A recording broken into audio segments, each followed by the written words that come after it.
പ്രണയിക്കുന്നവർ ഇനിയും പ്രണയിക്കുക. പ്രണയം നഷ്ടപ്പെട്ടവർ വീണ്ടും പ്രണയിക്കുക. നഷ്ടപ്പെടാൻ വേണ്ടി തന്നെ പ്രണയിച്ചോളൂ.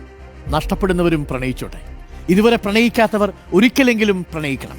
കാരണം പ്രണയത്തെക്കുറിച്ച് വിശ്വസാഹിത്യകാരൻ വിക്ടർ ഹ്യൂഗോ പറഞ്ഞത് ഇങ്ങനെയാണ്: സ്നേഹിക്കുകയും സ്നേഹിക്കപ്പെടുകയും ചെയ്യുന്നതാണ് ഈ ലോകത്തിലെ ഏറ്റവും അമൂല്യമായ കാര്യം.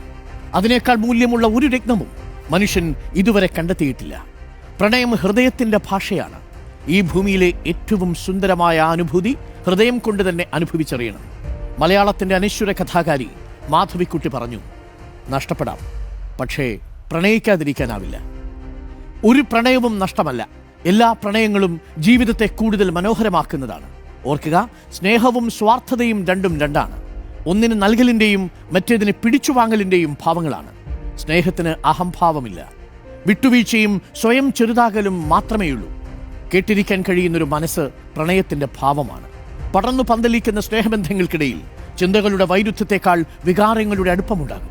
പകരം ഒന്നും പ്രതീക്ഷിക്കാത്ത സ്നേഹത്തിന് മാത്രമേ അനുഭൂതിയുടെ ആകാശവിശാലത കീഴടക്കാനാവൂ. പ്രണയം പടരട്ടെ, അതിരുകളില്ലാതെ. എല്ലാവർക്കും പ്രണയദിനാശംസകൾ.